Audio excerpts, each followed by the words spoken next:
I hope आप सब ठीक होंगे। चलिए हम बात करने वाले हैं आज क्लास 10th की जो सब्जेक्ट साइंस है, और इसमें जो प्रीवियस ईयर में जो क्वेश्चंस पूछे गए हैं उसके बारे में अपन थोड़ा डिस्कस करने वाले हैं, क्योंकि ये क्वेश्चन बहुत इंपॉर्टेंट और जनरली आपने खुद भी देखा होगा कि मैक्सिमम क्वेश्चन जो है वो रिपीट होते हैं।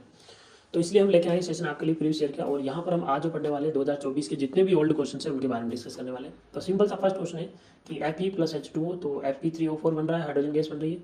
और इसमें पूछा गया आपको कि Fe का गुणांक क्या होगा। ठीक है भाई, Fe के गुणांक का मतलब होता है कि जब इसकी रासायनिक समीकरण को हम संतुलित करेंगे, ये रही इसकी संतुलित रासायनिक समीकरण, तो संतुलित करने में Fe के आगे कितना लगेगा, तो Fe के आगे 3 आ गया, तो ये इसका गुणांक होता है। यानी ऑप्शन नंबर स जो है वो हमारा करेक्ट हो जाता है। अगला क्वेश्चन देखते हैं। लेड नाइट्रेट है ये, लेड नाइट्रेट इसको कहते हैं PbNO3। ओके, कि उसमें विघटन से प्राप्त नाइट्रोजन युक्त गैस का नाम बताना है। तो ये अभिक्रिया देखो, PbNO3 का ऑल्टवाइस है, ये PbO plus NO2 plus O2 बन रहा है। तो नाइट्रोजन युक्त गैस तो यहाँ पर ये है NO2। इसका मतलब हमारा जो करेक्ट आंसर है वो क्या होगा, NO2। ये एक फिलअप आया था, ये 2024 में आया है, पूछा गया क्वेश्चन से। ठीक है, नाइट्रोजन डाइऑक्साइड बोला जाएगा इसको। अगला क्वेश्चन है कि कोयले के दहन से प्राप्त गैस का नाम बताओ। ऐसी कौन सी गैस है जो कोयले को जलाने पर बनती है। तो कोयले का मतलब होता है कार्बन, और कार्बन को जलाने पर जो गैस बनती है वो है CO2, यानी कार्बन डाइऑक्साइड।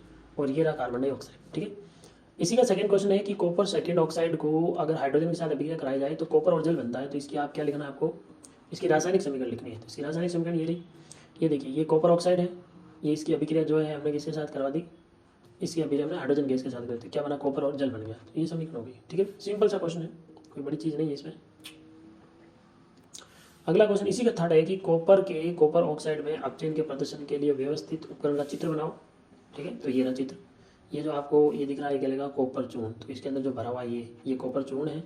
ये चाइना डिश के अंदर डाला हुआ है, यानी चीनी से बनी होती है ना, इसको चाइना डिश कहा जाता है। यहाँ जाली है, त्रिपाई है, बर्नर है। तो बस इसमें ऑक्सीजन से क्रिया करता है, ये जो कॉपर है ये ऑक्सीजन से क्रिया करता है, जिससे कॉपर ऑक्साइड बन जाता है। सिंपल सा है। अगला क्वेश्चन है कि अपचयन को परिभाषित कर दो। अपचयन की दो विधियां देखो। पहली परिभाषा अपन ये कह सकते हैं कि अपचयन वह रासायनिक प्रक्रिया है जिसमें किसी तत्व या आयन द्वारा इलेक्ट्रॉन की प्राप्ति की जाती है। यानी सिंपल सी बात है, कोई चीज़ अगर इलेक्ट्रॉन ग्रहण कर रही है तो अपचयन है। या फिर हम ये कह सकते हैं कि किसी अभिक्रिया के अंदर ऑक्सीजन की तो होती है हानि और हाइड्रोजन का होता है योग, तो उस अभिक्रिया को भी हम क्या कहते हैं, अपचयन अभिक्रिया कहते हैं। यानी अपचयन अभिक्रिया की अगर मैं बात करूँ तो अपचयन अभिक्रिया के अंदर दो चीज़ें होती है, या तो ऑक्सीजन की जो होगी वो होगी कमी, और हाइड्रोजन का जो होगा वो क्या होगा, योग होगा। तो इसको अपचयन अभिक्रिया कहते हैं। अगला है कि आयरन और कॉपर सल्फेट मिलकर आयरन सल्फेट बनाते हैं और कॉपर बनाते हैं। आपको बचा उपरोक्त शब्द समीकरण के लिए संतुलित रासायनिक समीकरण लिखिए। ये लो, ये Fe, ये CuSO4, कॉपर सल्फेट का विलयन। तो इससे क्या बनेगा, ये विस्थापन अभिक्रिया का उदाहरण है, FeSO4 बनेगा और कॉपर बनेगा। तो ये विस्थापन अभिक्रिया है, इसमें लोहा जो है वो कॉपर को क्या करता है, विस्थापित कर देता है, स्वयं आयरन सल्फेट बना लेता है। चलिए, इसी का एक थर्ड और क्वेश्चन है, इसी का थर्ड क्वेश्चन अच्छे से समझिएगा। ये जो कॉपर सल्फेट बना था, अभी हमने जस्ट अभिक्रिया पढ़ी है, वो ये है कि Fe जो है वो कॉपर सल्फेट के साथ अभिक्रिया करता है और FeSO4 बनाता है, प्लस कॉपर अलग हो जाता है। अब यहाँ पर हम वीडियो को प्रैक्टिकली देख रहे हैं। देखिए, इस प्रणाली के अंदर जो भरा हुआ है वो कौन है, CuSO4 है।